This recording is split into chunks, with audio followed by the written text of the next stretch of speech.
नमस्कार, मैं हेमंत बघेल आप सभी का बहुत बहुत स्वागत करता हूं अपने इस YouTube चैनल में। आज की इस वीडियो में हम लोग बात करने वाले हैं शहीद वीर नारायण सिंह जी के विषय में। उनके संपूर्ण जीवन पर हम लोग चर्चा करेंगे, किस प्रकार से उन्होंने उस समय के जो ग्रामीण निर्धन लोग थे उनकी सेवा की और उस सेवा के बदले उनको कारावास की सजा भुगतना पड़ा और बाद में फिर अंग्रेजों के विरुद्ध विद्रोह का आरोप लगा करके उनको मृत्युदंड की सजा दे दी गई। तो हम लोग जानेंगे शहीद वीर नारायण सिंह जी के संपूर्ण जीवन के विषय में। तो आप लोग वीडियो को आखिर तक देखिएगा, अच्छा लगे तो लाइक और शेयर जरूर करिएगा। तो चलिए शुरू करते हैं आज के इस टॉपिक को, शहीद वीर नारायण सिंह जी। तो देखो, जो शहीद वीर नारायण सिंह जी थे ना, ये सोना खान जो कि वर्तमान समय में बलौदाबाजार जिले के अंतर्गत आता है, तो वहां के जमींदार हुआ करते थे वीर नारायण सिंह जी। और वीर नारायण सिंह जी ना बिंझवार जनजाति से आते थे। जहां हम लोग पढ़ते हैं ना, जब जनजातियों के विषय में पढ़ते हैं विवाह पद्धति, तो बिंझवार जनजाति में एक विशेष प्रकार का विवाह का प्रचलन है जिसको हम तीर विवाह के नाम से जानते हैं। तो उन्हीं बिंझवार जनजाति से संबंधित थे शहीद वीर नारायण सिंह जी। तो इनकी जो जमींदारी थी, जहां के ये जमींदार थे, उसका नाम है सोना खान। सोना खान। तो ये जो जमींदारी है सोना खान, ये कोई नई नहीं थी, काफी पुरानी थी, मतलब बहुत पुरानी जमींदारी थी। और ऐसा कहा जाता है कि ये जो जमींदारी है सोना खान जमींदारी, ये वीर नारायण सिंह जी के किसी पूर्वज जिसका नाम बिसैया ठाकुर मिलता है। क्या नाम? बिसैया ठाकुर। तो इस बिसैया ठाकुर को ये जो जमींदारी है ये मिली थी। किसने दी थी? तो रतनपुर के कलचुरी शाखा के एक शासक थे बहार साय। बहार साय, जिनको बहारेंद्र साय भी बोला जाता है ना, बहारेंद्र साय या बहार साय कलचुरी वंश के शासक थे। तो उन्होंने वीर नारायण सिंह जी के एक पूर्वज बिसैया ठाकुर को सोना खान की जमींदारी प्रदान की थी और ये जो है निरंतर चली आ रही थी। और जब यहाँ अंग्रेज आए छत्तीसगढ़, तो अंग्रेजों का छत्तीसगढ़ में अप्रत्यक्ष नियंत्रण 1818 से शुरू हो जाता है। जिस समय तृतीय आंग्ल मराठा युद्ध में नागपुर के भोसले शासक की हार हो जाती है, तो पूरा का पूरा नागपुर प्लस हमारा छत्तीसगढ़ भी अंग्रेजों के अधिकार में चला जाता है। तो फिर अंग्रेज जो है यहाँ पर आ जाते हैं। तो उस समय जो ब्रिटिश रेजिडेंट थे नागपुर में, आर जेनकिंस, याद रखेंगे नाम, आर जेनकिंस, ये जो हैं 1818 में क्या कहते हैं, नागपुर में ब्रिटिश रेजिडेंट थे, आर जेनकिंस। तो इन्होंने लिखा है कि वीर नारायण सिंह के पिता के विषय में लिखा है। तो ये लिखते हैं आर जेनकिंस कि सोना खान का जमींदार है राम राय, और ये जो राम राय है सोना खान का जमींदार अपने पिता के साथ मिलकर के ये जो है उस क्षेत्र में अशांति उत्पन्न कर रहा है। ऐसा किसने लिखा है? आर जेनकिंस ने बोला है कि राम राय और उसके पिता इस क्षेत्र में अशांति उत्पन्न कर रहे हैं, लगातार जो है हमारे काम में बाधा डाल रहे हैं, और ये जो जमींदार है ये किसी प्रकार का कोई टैक्स भी नहीं देता है। तो इस तरह का आरोप लगाता है। और रामराय जी ने उस टाइम पर अंग्रेजों के खिलाफ विद्रोह भी किया था, अंग्रेजों की नीतियों के खिलाफ। हालांकि फिर इनके बीच जो है समझौता हो जाता है और रामराय को उसकी जमींदारी वापस कर दी जाती है। ये तो था सोना खान जमींदारी के विषय में। अब ये जो रामराय जी हैं, इनकी डेथ हो जाती है सन 1830 में। 1830 में इनकी मृत्यु हो जाती है। तो इनका जो पुत्र था वीर नारायण सिंह, वो फिर 1830 में 35 वर्ष की आयु में सोना खान का जमींदार बनते हैं। कितने वर्ष की आयु में? 35 वर्ष की आयु में। इस प्रकार शहीद वीर नारायण सिंह जी की जन्म जो वर्ष है वो क्या निकल के आएगा? 1795 लगभग है ये।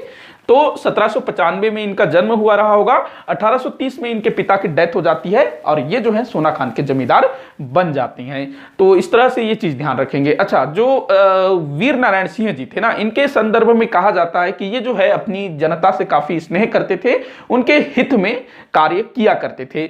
सोना खान में शहीद वीर नारायण सिंह जी द्वारा एक तालाब खुदवाया गया है जिसको राजा तालाब, रानी तालाब, राजा सागर, रानी सागर, इन नामों से जाना जाता है। तो ये भी आप लोग ध्यान रखेंगे अगर कभी पूछा जाता है तो। 1835 में 1835 में शहीद वीर नारायण सिंह जी ने खरौद के एक व्यक्ति जिसका नाम देव मिश्रा कुछ मिलता है, उसकी हत्या कर दी। कब? 1835 में। और उस समय की नागपुर सरकार, क्योंकि नागपुर में अंग्रेजों ने वहां जो शासक था, भोसला शासक, उसको उसका शासन लौटा दिया था, तो नागपुर की सरकार द्वारा जांच भी की जाती है, लेकिन जो शहीद वीर नारायण सिंह जी हैं उनके ऊपर कोई आरोप सिद्ध नहीं हो पाता है और ये जो है सोना खान के जमींदार बने रहते हैं। 1835 में इन्होंने एक खरोद के किसी व्यक्ति की हत्या कर दी थी। कहा जाता है कि उसने जो है वीर नारायण सिंह जी को अपमानित कर दिया था। तो ये चीजें थी। अब समय आता है सन 1856 का।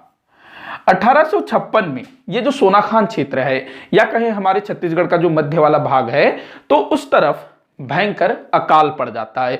पानी बिल्कुल नहीं बरसता है, जो भी खेत हैं बिल्कुल सूखे पड़ जाते हैं, यहां तक कि जो जंगल है, जंगल में जो भी जंगली फूल फल फलते हैं वो सब भी नहीं होता है। तो 1856 में, और इसी को बोला जाता है 56 के दुकाल। 56 के दुकाल, ध्यान रखेंगे, दुकाल मतलब कि जो उस समय ग्रामीण थे, छत्तीसगढ़ के जो लोग थे काफी परेशान थे, तो इसको 56 के दुकाल के नाम से जाना जाता है, इस भयंकर अकाल को। तो ऐसे ही किसी एक दिन, मतलब अकाल पड़ा हुआ था, लोग जो है भूखे मर रहे थे, जानवर मर रहे थे, खाने को कुछ था नहीं। तो ऐसे ही एक दिन सोनाखान जमींदारी के इसमें ना लगभग 12 गांव आते थे सोनाखान जमींदारी में, लेकिन जो रामराय जी थे इन्होंने जो है इसका काफी विस्तार कर लिया था। तो सोनाखान जमींदारी के अंतर्गत जो गांव आते थे, तो कुछ ग्रामीण शहीद वीर नारायण सिंह जी के पास आते हैं कि भाई इतना भयंकर काल पड़ा है कि खेत में एक दाना नहीं फूट रहा है, जंगल में कोई फल नहीं मिल रहा है, कंद नहीं मिल रहा है, कुछ मिल नहीं रहा है, तो गुजारा नहीं हो पा रहा है। तो वीर नारायण सिंह जी अपने पास जो भी इनके पास इकट्ठा अनाज वगैरह जो भी रहा होगा, तो वो जो है ग्रामीणों में बांट देते हैं, लेकिन वो पर्याप्त नहीं होता है। तब ये क्या करते हैं, आसपास के जो भी व्यापारी होते हैं, जो बनिया होते हैं, जो साहूकार होते हैं, जिनके पास अनाज हो सकता है, जो बड़े रईस लोग होते हैं, तो उनसे संपर्क साधते हैं कि भाई इस विपत्ति के काल में ग्रामीणों का साथ दीजिए। तो कोई तैयार नहीं होता है, कोई तैयार नहीं होता है। यहां तक कि वीर नारायण सिंह जी ये भी बोलते हैं कि आप जो है अभी अनाज दीजिए, जब इन किसानों के पास हमारे पास अनाज आ जाएगा तो हम जो है 1.5 गुना वापस करेंगे। फिर भी कोई तैयार नहीं होता है। अब चूंकि अनाज की आवश्यकता तो थी, तो शहीद वीर नारायण सिंह जी ये क्या करते हैं, खरौद में एक व्यापारी था जिसके गोदाम में बहुत सारा अनाज भरा हुआ था। नाम था उसका माखन बनिया। इसके अनाज में बोरा बोरा भर भर करके अनाज रखा हुआ था। पता चलता है वीर नारायण सिंह जी को माखन बनिया के विषय में। हालांकि माखन बनिया से भी संपर्क किया जाता है कि भाई मदद करिए इस दुख की घड़ी में, लेकिन ये भी तैयार नहीं होता है। तो वीर नारायण सिंह जी क्या करते हैं, इसका जो गोदाम है, गोडाउन है, जहां अनाज भरा हुआ था, उसका ताला खुलवा देते हैं, मतलब सीधा उसको लूट लेते हैं। और जितना भी ग्रामीणों को अनाज की आवश्यकता होती है, माखन बनिया की गोदाम से बंटवा देते हैं। जितना आवश्यकता है उतना, अधिक नहीं निकालते हैं, जितना जिसको जरूरत है उतना जो है बंटवा देते हैं। अब वीर नारायण सिंह जी ने ये जो कृत्य किया, इसके विषय में वो पत्र द्वारा उस समय के छत्तीसगढ़ के डिप्टी कमिश्नर, जिनका नाम था इलियट, उसको सूचित कर देते हैं कि भाई मेरे क्षेत्र में अकाल पड़ा हुआ है, जनता को खाने पीने को कुछ है नहीं, कोई मदद करने को तैयार नहीं था, तो मैंने खरौद के माखन बनिया के यहां से वहां उनके गोदाम से जो है अनाज जो है बंटवा दिया।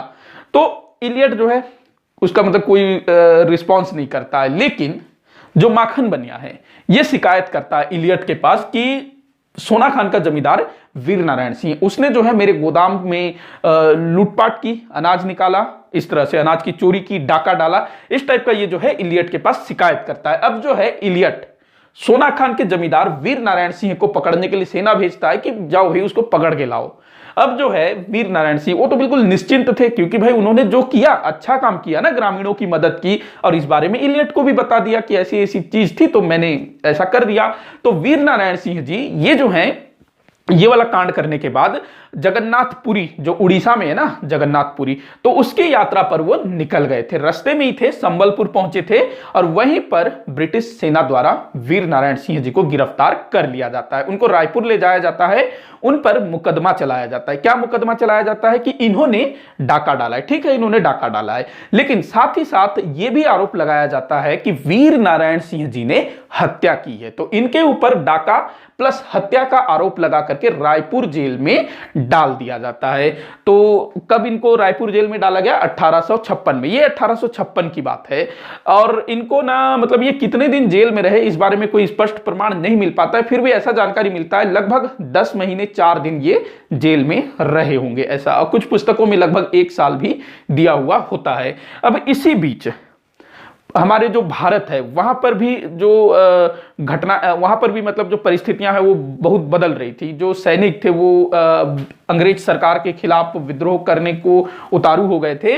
और इसी बीच 10 मई 1857 को मेरठ की छावनी के जो सैनिक है वो लोग विद्रोह कर देते हैं अंग्रेजों के खिलाफ, और भारत में पहली स्वतंत्रता संग्राम की शुरुआत हो जाती है। और ये जो विद्रोह है जो कि मेरठ से निकला, मेरठ से शुरू हुआ, ये धीरे धीरे संपूर्ण उत्तर भारत में फैलना शुरू हो जाता है। दिल्ली, दिल्ली से कानपुर, लखनऊ, इलाहाबाद, झांसी, ग्वालियर, बिहार, पूरे जो मध्य भारत है, उत्तर भारत है, वहां फैलने लगता है। और थोड़ा बहुत ये जो है मध्य भारत में भी आता है, और इससे जो है हमारा छत्तीसगढ़ भी अछूता नहीं रहा। तो ये जो आंदोलन, ये जो स्वतंत्रता आंदोलन जब चल रहा था, तो उसी समय हमारे जो वीर नारायण सिंह जी, जो कि रायपुर जेल में कैद हैं, डाका और हत्या का उन पर आरोप लगा हुआ है, तो 27-28 अगस्त 1857 की रात को, देखो 27-28 अगस्त 1857 की रात को शहीद वीर नारायण सिंह जी रायपुर जेल में तीसरी देसी रेजिमेंट के कुछ सिपाहियों की मदद से सुरंग द्वारा रायपुर जेल से भागने में कामयाब हो जाते हैं। तो यहां ध्यान रखेंगे कि रायपुर जेल से इनको भागने में किसने मदद की थी? तो तीसरी देसी रेजिमेंट, तीसरी देसी रेजिमेंट पूछा जा सकता है। देखो अधिकतर चीजें पूछी ही गई है। तो तीसरी देसी रेजिमेंट के कुछ सिपाही, कुछ पुस्तकों में 3 सिपाही लिखा हुआ मिलता है, 3 या कुछ सिपाही, इतना आप लोग याद रखेंगे। तो इनकी मदद से वीर नारायण सिंह जी रायपुर जेल से सुरंग के द्वारा, मतलब इन्होंने सुरंग वगैरह तैयार कर लिया था, बाहर निकल जाते हैं, भागने में कामयाब हो जाते हैं और भाग करके अपने सोनाखान में पहुंच जाते हैं। तो जैसे ही वीर नारायण सिंह जी जेल से भागते हैं, तो जो इलियट है वो परेशान हो जाता है, और वो जो है इलियट तुरंत वीर नारायण सिंह जी को पकड़ने का आदेश जारी करवाता है कि भाई इसको जैसे भी हो पकड़ो। अब जो है प्लान बनता है किसको भेजा जाए। तो जिस अधिकारी को भेजा जाता है उसके विषय में अक्सर परीक्षाओं में पूछा जाता है, तो आप लोग नाम याद रखेंगे, लेफ्टिनेंट स्मिथ। और इस समय कौन डिप्टी कलेक्टर था? तो इलियट, याद रखेंगे इलियट डिप्टी कमिश्नर था, न कि कमिश्नर। तो स्मिथ, लेफ्टिनेंट स्मिथ, इसको जो है नियुक्त किया जाता है वीर नारायण सिंह जी को पकड़ने के लिए। स्मिथ नाम याद रखेंगे। और इसके साथ ना एक और लेफ्टिनेंट था, लेफ्टिनेंट पियर, लेफ्टिनेंट पियर ये साथ में था। और इनके पास कितने सैनिक थे? तो 53 पुलिस सवार, मतलब जो 53 घुड़सवार वाले पुलिस होते हैं ना, तो 53 पुलिस सवार थे, 4 दफादार, 4 दफादार और 1 जमादार।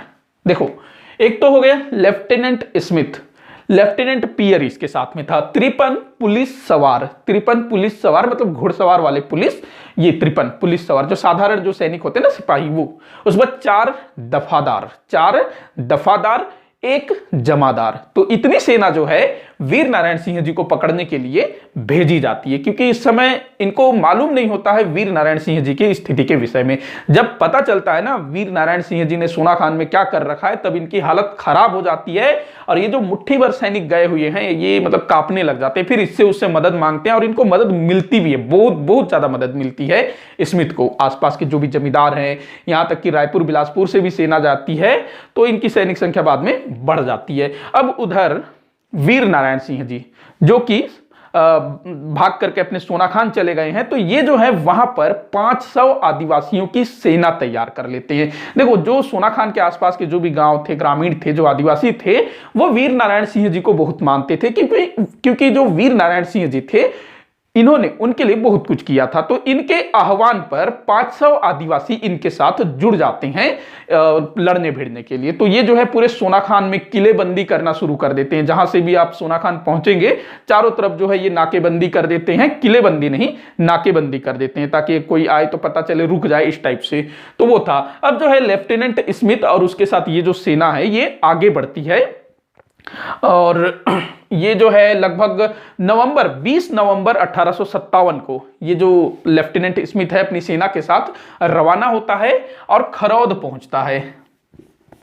खरौद वो यहां पहुंचता है और खरौद में एक घुड़सवार जो है लेफ्टिनेंट स्मिथ को वीर नारायण सिंह जी का पत्र देता है और उस पत्र में वीर नारायण सिंह जी ने बड़े मतलब जोशीले अंदाज में लिखा रहा होगा।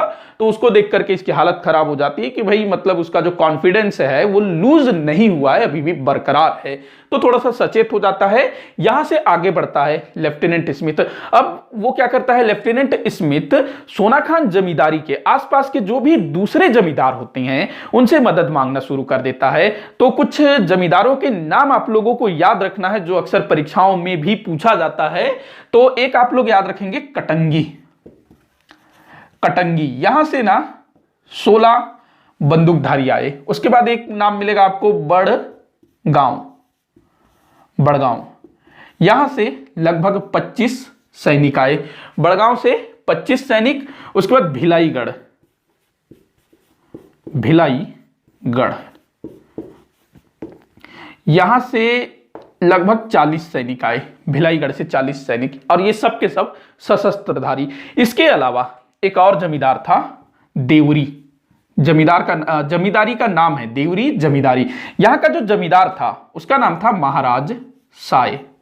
अब ये जो महाराज साय है ये रिश्ते में अपने वीर नारायण सिंह जी का चाचा था, मतलब रिश्तेदार था, लेकिन वीर नारायण सिंह जी से काफी जलता था, मतलब बनता नहीं था। जैसे रिश्तेदारी में होता है ना, थोड़ा सा खटास होता है, अनबन होता है, तो वैसा ही था। महाराज साय जो कि देवरी का जमींदार था वो वीर नारायण सिंह जी को पसंद नहीं करता था।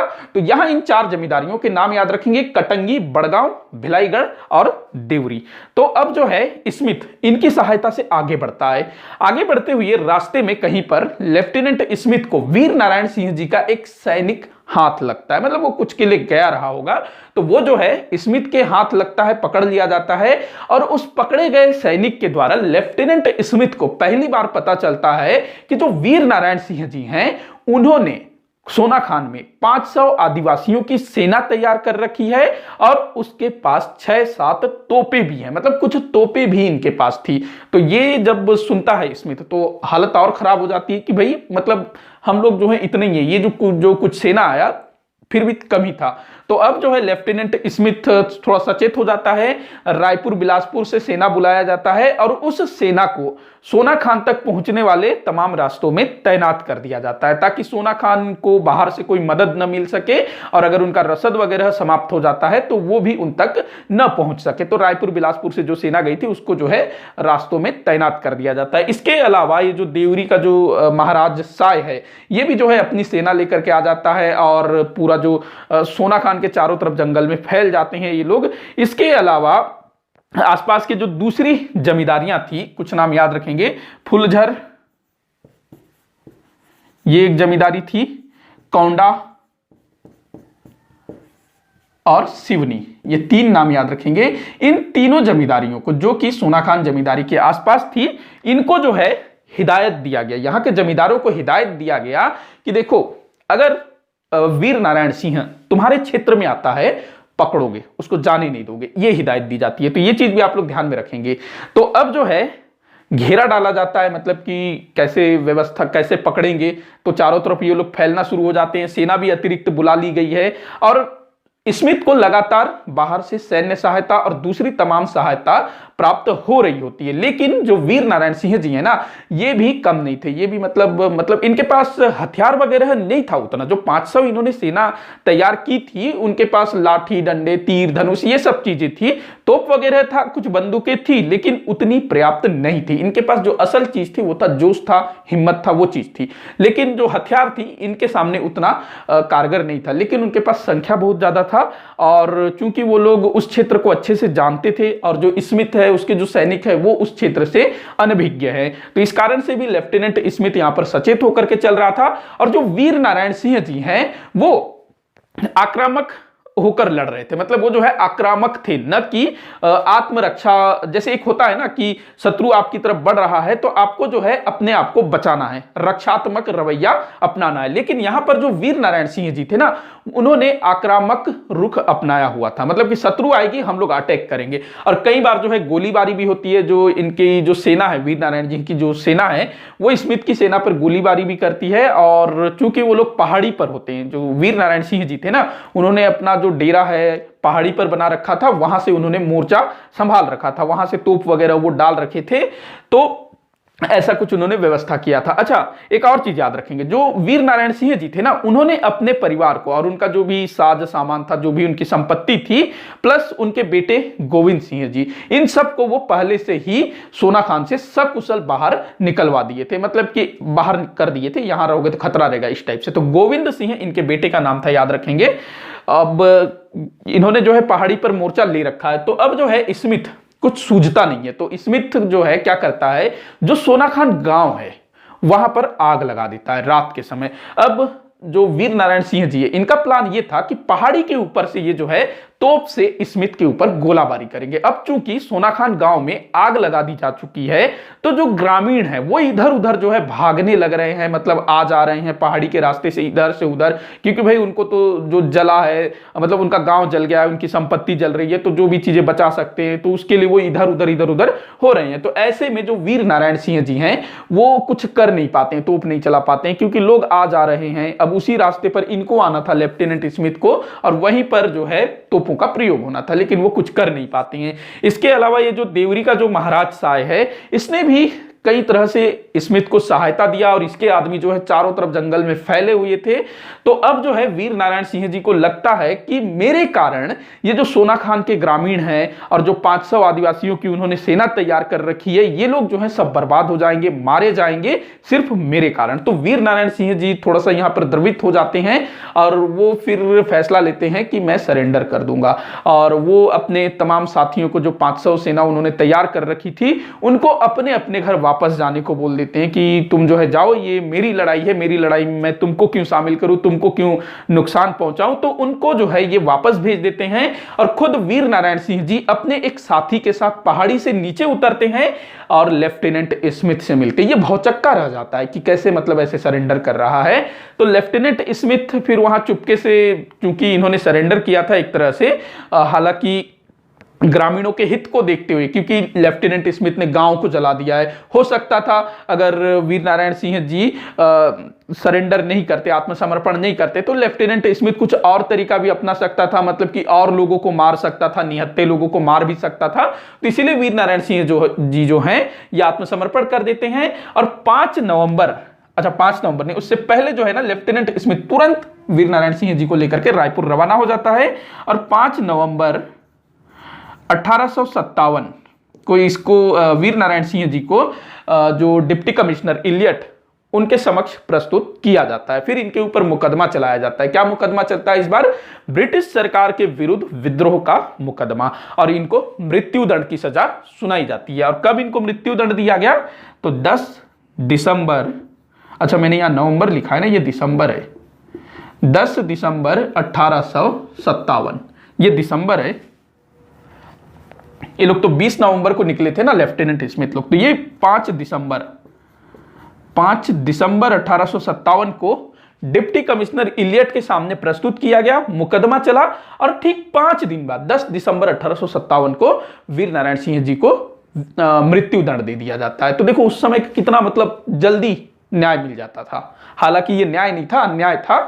तो इनको ना रायपुर के प्रमुख चौराहे पर, रायपुर की जनता के समक्ष प्लस 100 सैनिकों के सामने इनको मृत्युदंड दिया गया था। ध्यान रखेंगे पूरी जनता थी, 100 के करीब लगभग सैनिक थे, उनके समक्ष जो है वीर नारायण सिंह जी को 10 दिसंबर 1857 को मृत्युदंड दे दिया जाता है। इसके बाद जो सोना खान जमींदारी है वो देवरी के जमींदार महाराज साय को दे दिया जाता है।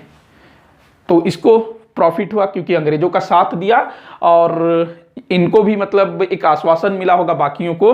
अब जो है ये जो देवरी का जमींदार है महाराज साय, 1860 में जो वीर नारायण सिंह जी के पुत्र थे ना गोविंद सिंह, वो जो है संबलपुर के जमींदार सुरेंद्र साय के साथ मिल करके देवरी के जमींदार महाराज साय की हत्या कर देता है। कब? 1860 में।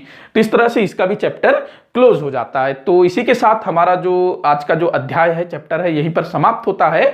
आप लोग मुझे कमेंट करके बताएंगे कि आज का ये टॉपिक आप लोगों को कैसा लगा। कहीं भी कुछ भी डाउट हो तो उसको लिखिएगा, मैं जवाब देने की कोशिश करूंगा। वीडियो को ज्यादा से ज्यादा शेयर करिएगा, लाइक करिएगा, चैनल को सब्सक्राइब करिएगा। वीडियो को आखिर तक देखने के लिए बहुत बहुत धन्यवाद।